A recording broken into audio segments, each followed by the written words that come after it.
मेरा वीडियो देखने वालों को दिल से सलाम। दोस्तों, स्वागत है आपका हमारे YouTube चैनल वी बुद्धिस्ट में।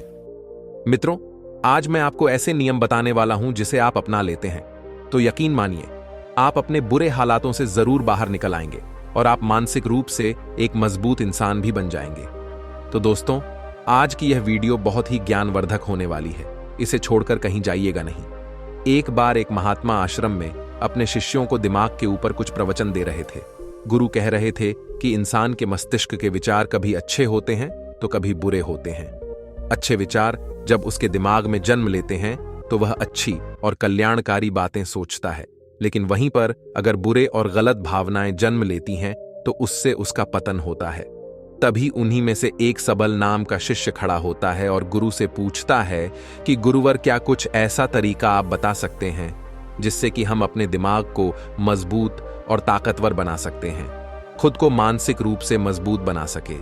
गुरु कहते हैं कि अवश्य मैं बताऊंगा, लेकिन उससे पहले मैं कुछ बातें मन पर बता रहा हूं जिसे तुम लोग ध्यान पूर्वक सुनना, तभी जाकर के हम बताएंगे कि मानसिक रूप से मजबूत कैसे बने। तभी तुम सब इस बात को बड़ी ही आसानी से समझ पाओगे। गुरु कहते हैं कि जब भी हम कुछ सोचते हैं तो सबसे पहले वह विचार हमारे मस्तिष्क में जन्म लेते हैं और उसी के अनुरूप हमारा पूरा शरीर कार्य करने लगता है। मान लो कि आप कुछ दुख भरी बातें सोचते हैं तो आप बिल्कुल शिथिल होते चले जाते हैं, आपके शरीर की ऊर्जा कम होने लगती है। लेकिन वहीं पर अगर आप कुछ उत्साह भरी बातें सोचते हैं तो आपके शरीर के अंदर असीमित ऊर्जा बहने लगती है। आप वाकई में ऊर्जावान दिखाई देने लगते हैं।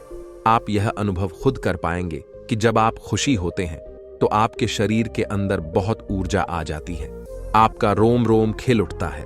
ऐसा इसलिए हुआ क्योंकि आपने अपने दिमाग में कुछ जोश भरी बातें सोची। शरीर तो वही है आपका, लेकिन जब आप दुखी हो तो आपका शरीर बिल्कुल ऊर्जा विहीन हो जाता है। लेकिन जब आपके विचार जोश भरे वाले होते हैं तो आपका शरीर खिल उठता है। यानी हमारा शरीर किस तरीके से काम करेगा, यह सब हमारे मस्तिष्क में उत्पन्न हो रहे विचारों पर निर्भर करता है। अब तुम सबको मेरी बातें बहुत ही अच्छे तरीके से समझ में आएंगी। अब हम बताने जा रहे हैं कि मानसिक रूप से हम मजबूत कैसे बने। गुरु कहते हैं कि मैं तुम सबको 8 तरीका बताऊंगा। अगर आप उन 8 तरीकों को अपने दिमाग में लाते हैं, वैसा ही सोचते हैं, तो यकीन मानिए आपका शरीर भी वैसा ही काम करने लगेगा। जैसा कि मैं पहले बता चुका हूं कि जब आप दुखी होते हैं तो आपका शरीर ऊर्जा विहीन होने लगता है, लेकिन जब आप खुश होते हैं, आपके दिमाग में अच्छा विचार आया और आप खुश हो गए तो आपके शरीर में अच्छी ऊर्जा बहने लगती है। इसका मतलब यह है कि अगर हम वह 8 तरीके जान लें और वही हम अपने दिमाग में सोचे तो हमारा शरीर भी ऊर्जा और जोश से भर जाएगा, अर्थात हम मानसिक रूप से मजबूत बन जाएंगे। और वास्तव में जब आप मानसिक रूप से मजबूत बन जाएंगे तो आप मुश्किल हालातों का सामना बड़ी ही आसानी से कर लेंगे। गुरु कहते हैं कि शिष्यों, मानसिक रूप से मजबूत बनने का पहला नियम है, जो हो चुका है उसकी परवाह करना छोड़ दो। गुरु कहते हैं कि शिष्यों, मुझे यह बताओ कि सूर्य किस दिशा में उगता है। तो सभी शिष्यों ने एक साथ जवाब दिया कि गुरु जी, सूर्य पूर्व दिशा में निकलता है। फिर गुरुजी ने कहा कि अगर मैं यह कहूं कि सूर्य पश्चिम दिशा से निकले तो क्या वह निकलेगा? सभी शिष्य कहते हैं कि बिल्कुल नहीं गुरुवर, सूर्य तो पूर्व दिशा से ही निकलेगा। हम उसके स्थान को, उसकी जगह को बदल नहीं सकते हैं। फिर गुरु कहते हैं कि मान लो बारिश का मौसम है और अगर मैं ये बोलूं कि बारिश बंद हो जाए तो क्या हमारे बोलने से बारिश बंद हो जाएगी? शिष्य कहते हैं कि नहीं गुरुवर, वह तो मौसम में बदलाव की वजह से होगा। जब मौसम में बदलाव होगा तो बारिश बंद हो जाएगी। फिर गुरुजी कहते हैं कि अगर मैं तुम लोगों से यह कहूं कि ठंडी के मौसम में गर्मी पड़ने लगे तो ऐसा होने वाला तो नहीं। शिष्य कहते हैं गुरुवर, आप ठीक कह रहे हैं, यह कभी नहीं हो सकता कि ठंडी के मौसम में गर्मी पड़े और गर्मी के मौसम में ठंडी पड़ने लगे। यह मौसम तो प्रकृति पर निर्भर करता है, जो कि हमारे बस में नहीं है। फिर गुरु कहते हैं कि ठीक उसी प्रकार अगर जो चीज हमारे वश में नहीं होती है या जो बातें घटनाएं बीत चुकी हैं, अगर हम उन घटनाओं को लेकर बार बार परेशान होते रहेंगे या उसकी बहुत ज्यादा परवाह करेंगे तो क्या हम भूतकाल की घटनाओं को बदल सकते हैं? शिष्य कहते हैं कि नहीं गुरुवर, फिर गुरु कहते हैं कि अगर तुम उन बीती घटनाओं को लेकर के बार बार चिंता में रहोगे और उस चीज की परवाह करोगे तो तुम परेशान होते चले जाओगे। इसीलिए तुम्हारी जिंदगी में जो घटित हो चुका है, कोशिश करो उसे भुलाने की, और उसका एकमात्र तरीका है कि आप अपने आने वाले समय पर, आने वाले भविष्य पर, आने वाली चीजों पर अपना ध्यान केंद्रित करिए। गुरु आगे कहते हैं कि मानसिक रूप से मजबूत बनने का दूसरा नियम है ध्यान करने की आदत डालें। गुरु कहते हैं कि गौतम बुद्ध जब सत्य की खोज में निकल पड़े थे तो उन्होंने बहुत सारे उपाय किए, बहुत सारे कर्मकांड किए, लेकिन उन कर्मकांडों की वजह ऐसी उन्हें बहुत ज्यादा कुछ हासिल नहीं हुआ और उनका शरीर दुबला पतला होता चला गया, लेकिन वह सत्य की खोज करने में असमर्थ रहे। उनके गुरुओं ने उन्हें बहुत सारे कर्मकांड उपाय बताए, लेकिन उन कर्मकांड का कोई मतलब नहीं हुआ। अंत में जब भगवान गौतम बुद्ध स्वयं ध्यान की अवस्था में बैठे तो धीरे धीरे ध्यान की गहराइयों में जाकर के उन्हें वह सारी चीजें लगने लगी जिस चीज की वह खोज में निकल पड़े थे। ध्यान के जरिए वह अपने सभी विचार पर विजय पा लिए। उन्होंने पापी मार्ग को पराजित किया, काम वासना पर विजय पाई, अपनी हर एक भावना पर वह विजय पा लिए। और यह सब तभी हुआ जब वे ध्यान की गहरी अवस्था में बैठे और कई दिनों तक ऐसे ही बैठे रहे। ध्यान करने से हमारा मन और मस्तिष्क बहुत ही शांत हो जाता है। जैसे कि अगर हम किसी वस्तु पर या किसी के बारे में या किसी चीज के बारे में जब विचार करते हैं तो हमारा पूरा ध्यान उसी पर केंद्रित रहता है। हमारा दिमाग ज्यादा इधर उधर भागता नहीं है और हम चीजों को बहुत ही अच्छे तरीके से समझ पाते हैं। ध्यान ही एक ऐसा तरीका है जो आपको हर तरीके से आपके दिमाग को मजबूत बनाता है। बौद्ध भिक्षु अगर किसी बात पर ज्यादा जोर देते हैं तो वह ध्यान की प्रक्रिया पर ध्यान में कई घंटे तक बैठे रहते, जिससे उनका दिमाग बहुत ही शांत रहता है, उनका मन बहुत ही शांत रहता है, और जिसका मन शांत रहता है वहीं किसी भी चीज पर अच्छी तरह अच्छी तरीके से विचार कर सकता है। अर्थात वह मन और मस्तिष्क दोनों से मजबूत होता चला जाता है। ध्यान करने से आपकी सारी वासनाएं आपके नियंत्रण में रहेंगी। आप अपनी इच्छा अनुसार अपनी वासना को अपने वश में किए रहेंगे। गुरु आगे कहते हैं कि मानसिक रूप से मजबूत बनने का तीसरा नियम है बहुत ज्यादा किसी से उम्मीद मत रखना। गुरु ने कहा कि तुम सब अपनी मर्जी से जन्म लिए हो, अपनी मर्जी से ही गर्भ का चुनाव किए हो, लेकिन इंसान जन्म लेने के बाद वह यह सब भूल जाता है कि उसे क्या करना है, क्या नहीं, वह किस लिए जन्म लिया था, और जन्म लेने के बाद वह तमाम तरह की वासनाओं से ग्रसित हो जाता है। इस संसार की मोह माया में वह बहुत ज्यादा परेशान हो जाता है। वह खुद को जान ही नहीं पाता, वह खुद को भूल जाता है, और यही वजह रहती है कि वह तरह तरह के लोगों से अपनी बहुत ज्यादा उम्मीदें लगा बैठता है। उम्मीदें दुख का कारण बनती है। जिस भी व्यक्ति वस्तु से आपकी उम्मीदें ज्यादा बढ़ जाएंगी, आने वाले समय में सबसे ज्यादा दुख आपको उसी से मिलने वाला है, क्योंकि उम्मीद जहां पर होती है दुख भी वहीं पर होता है। क्योंकि आप किसी से बहुत ज्यादा उम्मीद लगा लिए और वह व्यक्ति आपकी उम्मीदों पर खरा नहीं उतरा, तो सबसे ज्यादा दुख आपको उसी से होने वाला है।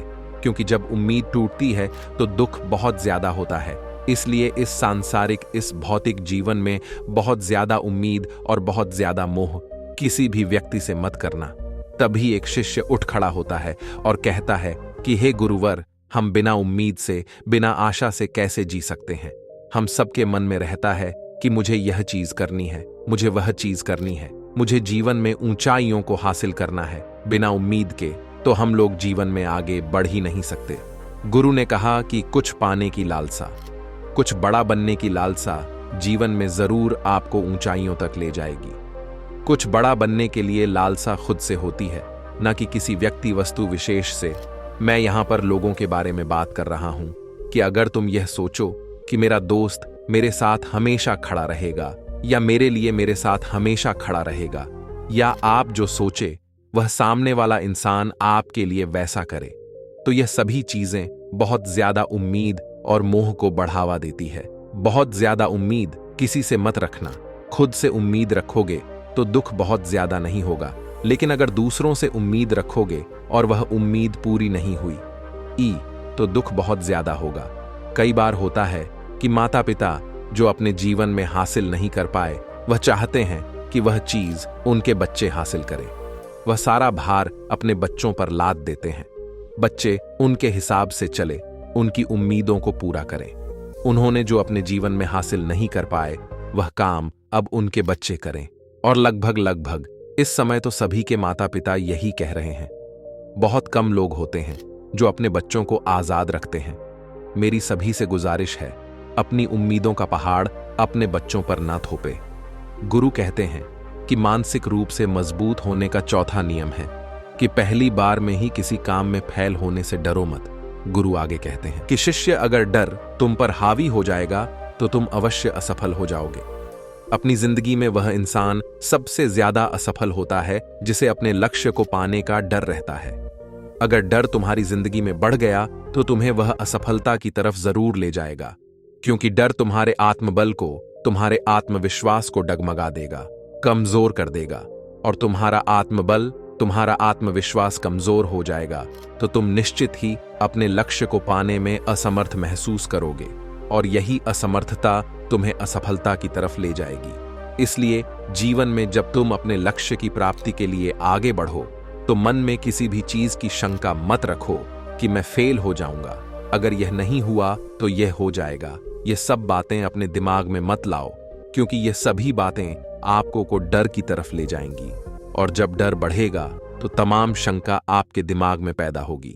आपको घबराहट भी हो सकती है, आपको नींद नहीं आएगी, रात को बेचैन मन होने लगेगा, क्योंकि आपका डर आपको असफलता की तरफ ले जा रहा है।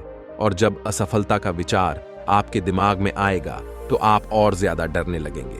इसलिए जीवन में जब आप लक्ष्य की प्राप्ति के लिए आगे बढ़ जाओ तो मन में कोई शंका मत रखो, सिर्फ और सिर्फ अपने काम करने पर ध्यान दो। जब तुम काम करने पर ध्यान दोगे तो तुम कभी डरोगे नहीं, क्योंकि तुम अपने लक्ष्य की प्राप्ति के लिए काम कर रहे हो, उसके लिए जुट गए हो, तो तुम्हारा डर खत्म हो जाएगा। और जब डर खत्म हो जाएगा तो तुम जरूर सफल हो जाओगे। गुरु आगे कहते हैं कि पांचवा नियम है मानसिक रूप से मजबूत बनना। वह यह है कि जिंदगी में कभी भी खुद को कोसो नहीं। गुरु कहते हैं कि जो इंसान जितना ज्यादा संघर्ष करता है वह उतना ही मजबूत बनता चला जाता है। जितना ज्यादा तुम मजबूत बनोगे उतना ही ज्यादा तुम काबिल होते चले जाओगे। इसलिए अगर तुम किसी भी चीज में असफल भी हो जाते हो, या कोई चीज तुम्हारी इच्छा के अनुसार नहीं हुई, या तुमने कुछ ऐसा कार्य किया जैसा नहीं करना चाहिए था, और इन सब बातों को लेकर के अगर तुम पछता रहे हो, खुद को कोस रहे हो, तो यह तुम्हें मानसिक रूप से कमजोर करता चला जाएगा। क्योंकि खुद को कोसना बहुत ज्यादा खतरनाक होता है। यह आपके दिमाग की क्षमता को कम कर देगा, आपकी सोचने समझने की शक्ति को कम कर देगा, आपके आत्मबल, आपके आत्मविश्वास को कम कर देगा। इसीलिए जीवन में कभी भी किसी भी कार्य के लिए खुद को कोसना नहीं, क्योंकि अगर वह कार्य तुमसे नहीं हुआ है, या जो तुम सोच रहे हो वह जिंदगी में नहीं कर पाए, तो इसका मतलब यह नहीं है कि तुम असफल ही हो गए। अगर मैं यह कहूं कि यह सामने वाला आम का पेड़ है, इस पर सबसे पहले कौन सा जानवर चढ़ेगा, हाथी, बंदर, या फिर गिलहरी, और या फिर शेर? तो सभी शिष्यों ने कहा कि गुरुवर, इस पर तो गिलहरी और बंदर सबसे पहले चढ़ जाएंगे। तभी फिर गुरु कहते हैं कि तो अगर यह सोचे कि मैं इस पेड़ पर नहीं चढ़ पाया, अगर वह खुद को कोसने लगे तो क्या यह सही है? शिष्य ने कहा कि गुरुवर, यह तो गलत बात है, क्योंकि हाथी तो कभी भी पेड़ पर चढ़ ही नहीं सकता। हाथी तो पेड़ पर चढ़ने के लिए बना ही नहीं है। गुरु कहते हैं कि ठीक इसी प्रकार हर एक व्यक्ति का काम करने की कला का, दिमाग का अलग अलग महत्व होता है। कोई किसी कार्य में माहिर होता है तो कोई किसी कार्य में बस हमें इसी को समझने की जरूरत होती है। जरूरी नहीं कि दुनिया के लोग जैसा कर रहे हैं तो तुम भी वैसा करो। तुम अपनी प्रतिभा के हिसाब से कार्य को करो। अगर तुम अपनी प्रतिभा के हिसाब से करोगे तो तुम उसमें जरूर सफल होगे। गुरु आगे कहते हैं कि मानसिक रूप से मजबूत बनने का छठा नियम है अपनी ऊर्जा को व्यर्थ में बर्बाद मत करो। गुरु कहते हैं कि तुम सबके अंदर अभी बहुत ऊर्जा है। कभी भी अपनी ऊर्जा को गलत कार्यों में, गलत लोगों पर बर्बाद मत करना, क्योंकि अगर तुम अपनी ऊर्जा को बर्बाद करोगे तो वह तुम्हें बर्बादी की तरफ ले जाएगी। इसीलिए अपनी ऊर्जा को अपने लक्ष्य में लगाओ, क्योंकि अभी तुम सबके पास बहुत ज्यादा ऊर्जा है। अगर तुम सब पूरी ऊर्जा के साथ अपने लक्ष्य पर जुड़ जाओगे तो तुम जरूर सफल हो जाओगे। कभी भी अपनी ऊर्जा को गलत कार्यों में, गलत लोगों पर बर्बाद मत करना, क्योंकि अगर तुम अपनी ऊर्जा को बर्बाद करोगे तो वह तुम्हें बर्बादी की तरफ ले जाएगी। इसलिए अपनी ऊर्जा को अपने लक्ष्य में लगाओ, क्योंकि अभी तुम सबके पास बहुत ज्यादा ऊर्जा है। अगर तुम सब पूरी ऊर्जा के साथ अपने लक्ष्य पर जुड़ जाओगे तो तुम जरूर सफल हो जाओगे। लेकिन अगर तुम ऊर्जा को गलत जगह पर लगा रहे हो तो तुम्हारी ऊर्जा बिखरने लगेगी, और जब ऊर्जा बिखरने लगेगी तो तुम कभी भी अपने लक्ष्य को प्राप्त नहीं कर पाओगे। गुरु आगे कहते हैं कि मानसिक रूप से मजबूत बनने का 7वां नियम है, सुनो सबकी लेकिन करो अपने मन की। गुरु कहते हैं कि शिष्यों, पहले ध्यान से तुम यह पता करो कि तुम्हारे अंदर कितनी क्षमता है। अगर तुम सबको अपनी क्षमता के बारे में पता है तो तुम अपनी क्षमता के हिसाब से कार्य को करो। भले लाखों लोग तुमसे यह बोले कि तुम इस कार्य को नहीं कर सकते हो, उस कार्य को नहीं कर सकते हो, तो तुम कभी भी उन पर भरोसा नहीं करना या उनके हिसाब से मत चलना, क्योंकि शरीर तुम्हारा अपना है। तुम्हें खुद के बारे में सबसे ज्यादा तुम ही जान पाओगे। कोई दूसरा तुम्हारे बारे में तुमसे ज्यादा नहीं जान पाएगा। तुम सबको अपने अपने बारे में पता होगा, अपनी अपनी क्षमता के बारे में पता होगा कि तुम इस कार्य को या किसी भी कार्य को कैसे कर सकते हो। कोई किसी कार्य को बहुत जल्दी कर सकता है तो कोई थोड़ा समय लगा सकता है। यह सब बातें तुम सबको खुद के बारे में सबसे ज्यादा ही को ही पता होगी। इसीलिए तुम्हारे अंदर जो क्षमता है, अपनी क्षमता के हिसाब से ही अपने कार्य का चुनाव करो। और जब तुम अपनी क्षमता के हिसाब से कार्य को करोगे, खुद के अंदर की आवाज को सुनोगे, तो तुम जीवन में जरूर आगे जाओगे। फिर कोई परेशानी, कोई भी रुकावट तुम्हारी जिंदगी में नहीं आने वाली है। कोई समस्या भी आएगी तो तुम उसका डटकर सामना भी कर पाओगे। सभी शिष्य गुरु की बात को सुनकर उनका कोटि कोटि नमन करते हैं, और वे लोग समझ जाते हैं कि मानसिक रूप से मजबूत बनने के यह 8 नियम उनकी जिंदगी में कितने हितकारी साबित होने वाले हैं। वह सभी गुरु को प्रणाम करते हैं और उस दिन की शिक्षा भी पूरी हो जाती है। सभी लोग अपने आश्रम में चले जाते हैं। दोस्तों, दिमाग ही एक ऐसा यंत्र है जो इंसान को अच्छा और बुरा बना देता है। तो दोस्तों, मैं उम्मीद करता हूं कि यह कहानी सुनने से आपके जीवन में अच्छे बदलाव आए होंगे। आपको इस वीडियो से क्या सीखने मिला, ये कमेंट करके जरूर बताएं, और अपने परिवार, दोस्तों या आपके करीबी इंसान के साथ ये कहानी शेयर करके उन्हें भी इस ज्ञान से परिचित करवाएं। बाकी अगर आपको यह वीडियो दिल से अच्छी लगी हो तो इस वीडियो को लाइक कर दीजिएगा, और आपने अब तक इस चैनल को सब्सक्राइब नहीं किया हो तो चैनल को सब्सक्राइब भी जरूर कर लीजिएगा। आपका हर दिन शुभ हो और खुशियों से आपका जीवन भरा रहे। धन्यवाद। नमो बुद्धाय।